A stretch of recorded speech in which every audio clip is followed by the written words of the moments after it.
What's going on, everybody? It's your boy C-Zar with C-Zar Gets Crypto, and we are talking about Bitcoin today. Looking at Bitcoin, you know, this chart to me, just knowing how Bitcoin is with the rest of the crypto market, it's the Mac Daddy. It's the lead dog. You know, it leads the pack. Generally, there are some outliers. They happen that they do their own thing besides Bitcoin. You know, Bitcoin be damned on some of them, but I would say, guys, that Bitcoin is looking rather bearish right now.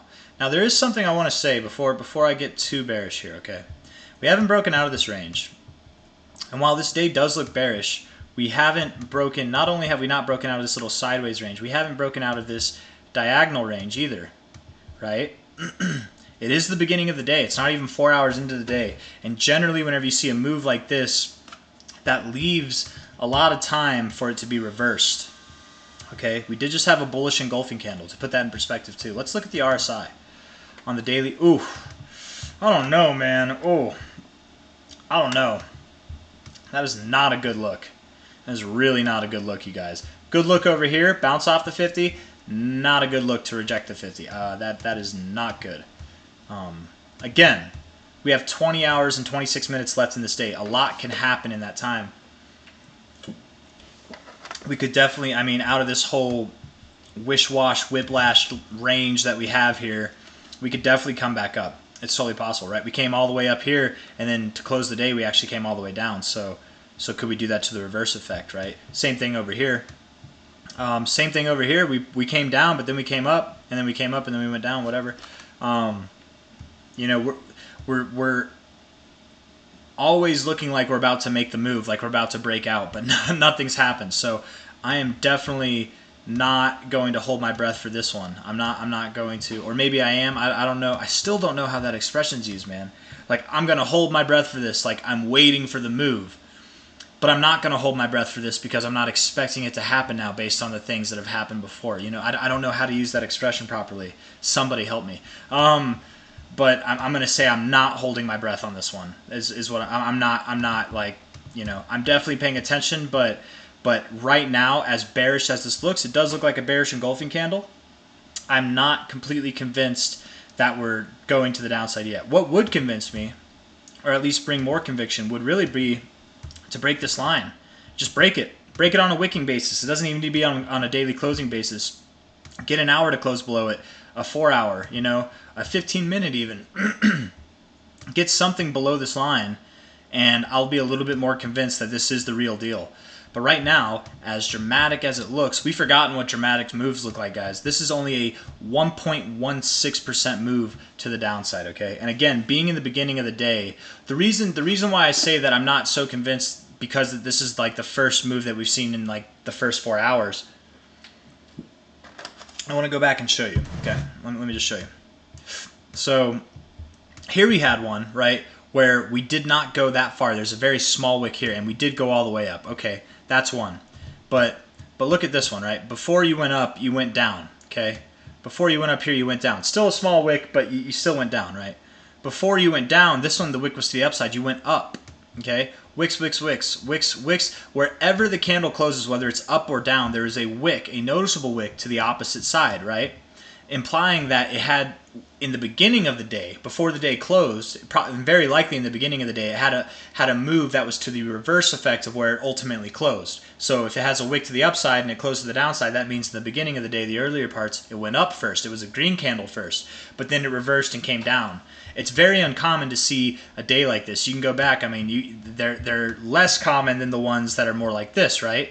And again, here you got another one even, small wick to the upside, big move to the downside where it didn't get reversed. But almost every other move in this entire range had some kind of wick. Even this big move here, you had some kind of noticeable wick, at least more noticeable than the one we have now, to the reverse effect of the move that ended up being the closing move. So with that being said, I am skeptical. That's my reason. That's my primary reason for being skeptical of this. I'm not saying that it can't happen. I'm definitely not saying that it can't happen, right? It's happened twice in the last like 35, 37 days.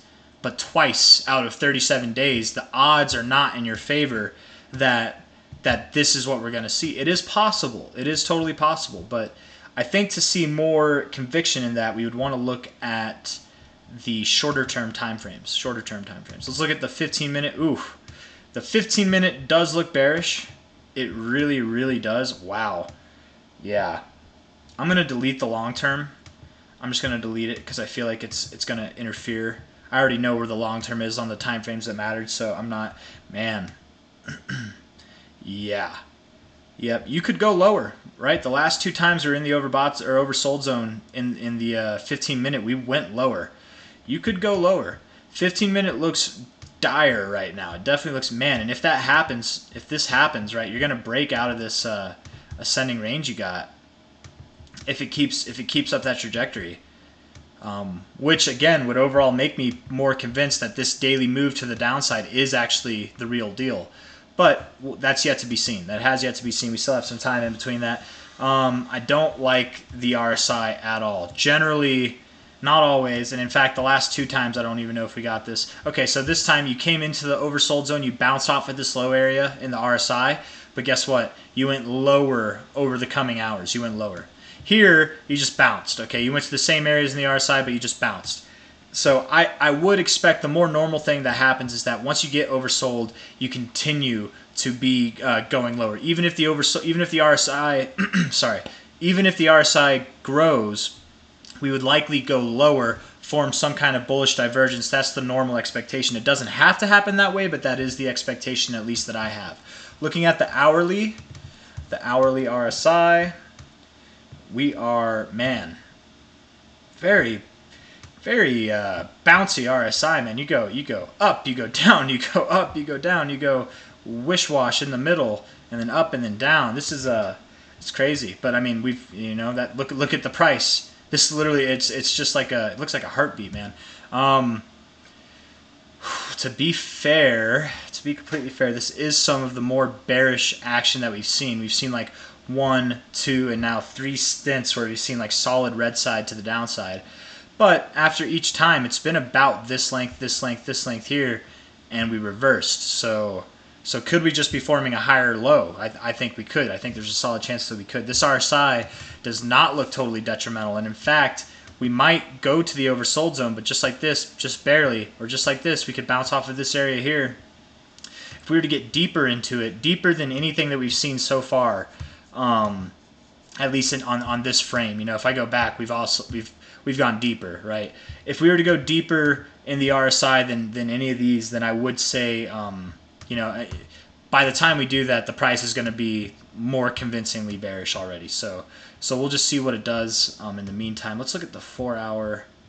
Look at the 4. Ooh, this might be the one. Yeah. Yep, that's the one that did it, man. 15-minute, significant. 1 hour, more significant. 2 hour, more significant. The 4 hour is more significant, right?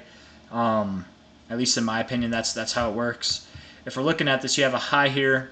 You have a higher high here.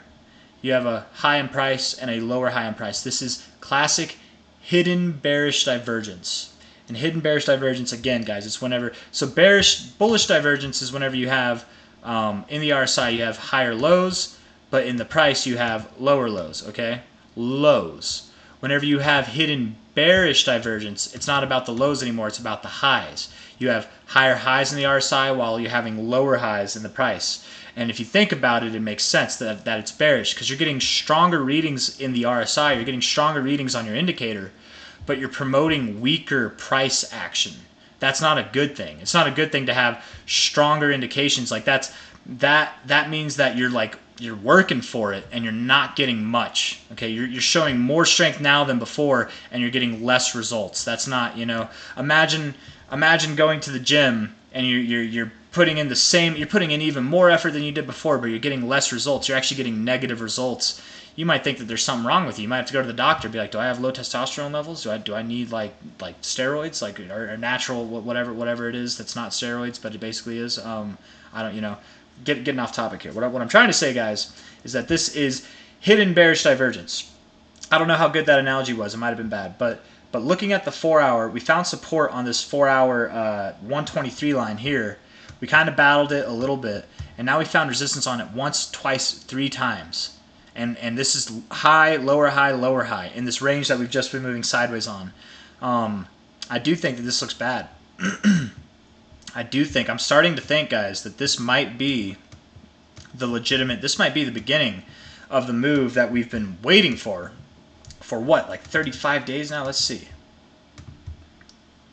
33, not quite 35, but definitely over a month. I think we're finally getting ready to get out of this. I wonder what the, let's see what the Crypto Fear and Greed Index is doing. Are we bullish? Are we greedy? We are greedy, technically. Barely. I think literally 55 is greedy, right? Yeah, 54 is neutral, 55 is greedy. So we're barely greedy. Barely greedy in the midst of this nothingness that's happened. And we're this vast nothingness, and we're on the lower side of this, right? Like if we were to put a line right here, like now we're greedy. Now we're greedy, right? We weren't like last week we were 3 points higher last week. So what? 1, 2, 3, 4, 5, 6, 7. We were just a little bit higher when we were like actually above this current range that we're in, right? This little like whatever. And then let's see. Oh, am I doing this right? I don't know. Here we go. Last month, right, which was at the beginning. Last month that was over here. We were over here, and we were greedy, and we're down here, and we're still greedy. Like, I don't know, man. I think this thing definitely does want to go down. And we're going down as I'm talking. Love catching this on a video. I wish I caught it on a live stream, but whatever. I don't know what to say. I don't know what to say, man. I think that this hidden bearish divergence is definitely not a good look.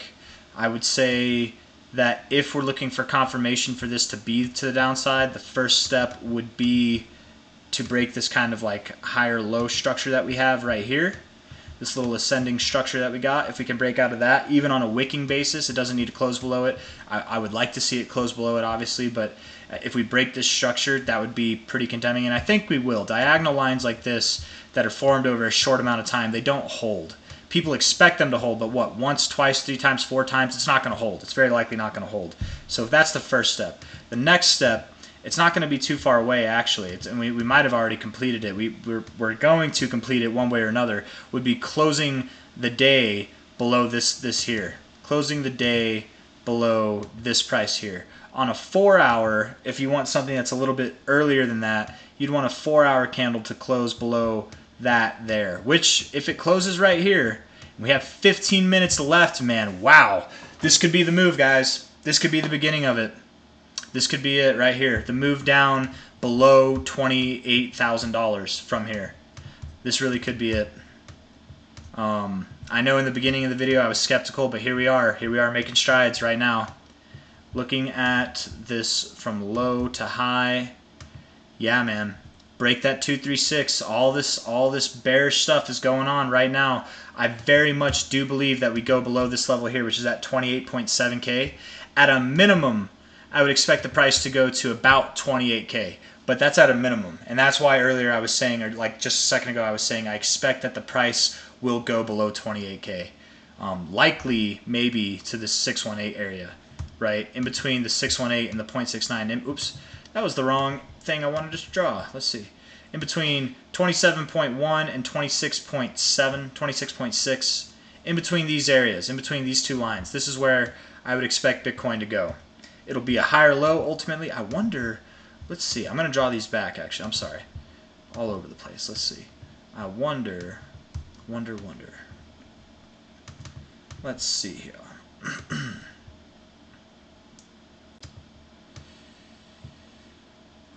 I mean, technically, if we were to drop all the way down here today, this would match right up with that 618. But I don't know. I mean, we could do that. I don't know if we're going to, but we could. That would be a, nope, that's not the right one. That would be a, let's see, less than 10% drop. I mean, has Bitcoin had 10% drops in its past? Yeah, it has. Let's see. That was a 6% drop there. Here we go. There's one. 9.92% with a wick to the downside, so it definitely dropped more than 10%. Can it drop more than 10%? Sure, it can. I don't know if it's going to happen today, though. But maybe could it also go below this white line? Could it? I think it could. It's actually very classic for Bitcoin to psych people out, and I would bet that a lot of people are going to have right. And what I mean by psych people out, look at look at what it's done. You have lower daily closes, you go up. You have higher daily closes, you go down. You break out of the range, you get rejected back down. So can Bitcoin psych people out, break this line, and then come above it afterwards? Yeah, definitely could. And in fact, I would even give that a more likely chance than actually bouncing off of this line. Just knowing my time with Bitcoin, man, knowing how it performs, I would actually be very surprised if something like this exact scenario where we bottom below this and then come up from there, if that didn't happen. As I've been projecting, since basically the beginning of this here, I've been saying that we likely will go below the purple line, at a minimum, go below the purple line, but we might go further below it than I'd previously expected. I don't know. All this to say, here we are, bouncing off this area. Let's see. Let's look at it, man. I bet it bounced right off of this line right now, just right now, just for right now, to give all the bull people hope. Let's see. Probably bounced right, maybe not. Let's see. Kind of in that area, not really. Let's put it on this one here. Maybe these two. I don't know. Kind of in this area. I don't think it's gonna hold, guys. By the time you watch this video, most of you, I bet we've already broken below this. If not, if we're to the upside, well then there's egg on my face. But man, I looking at this, yeah, man, I'm convinced we're experiencing it right now. What a great way to start the week off, man. What a great way, man. Yeah, that's I don't know. Back to the idea, back to the original idea that I was saying, that not having a wick to the upside doesn't necessarily make me bearish, right? That does make me think that we could come up and close this day. Same thing with the week, because this is the beginning of the week here. We don't have a wick, a sizable wick to the upside. Can we make moves without that? Yes, look at this. Not a sizable wick to the downside. We still had a confirmed move all the way up. Let's see if there's any others, Not really any others in the immediate term. Kind of there, but not to the same effect that we've got now. Maybe this week, maybe this is the week that we not only move down, but we find our low too. We could find our low and then come back up.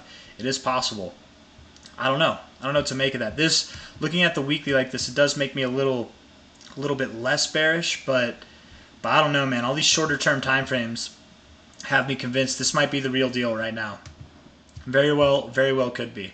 Anyways, before I just go rambling and I keep clearing my throat and I keep itching my nose because it itches, I'm just going to leave it off there. If you guys like the video, leave a thumbs up, subscribe to see more, and I will see you guys on the next one. Have a good night, take care, and yeah, adios.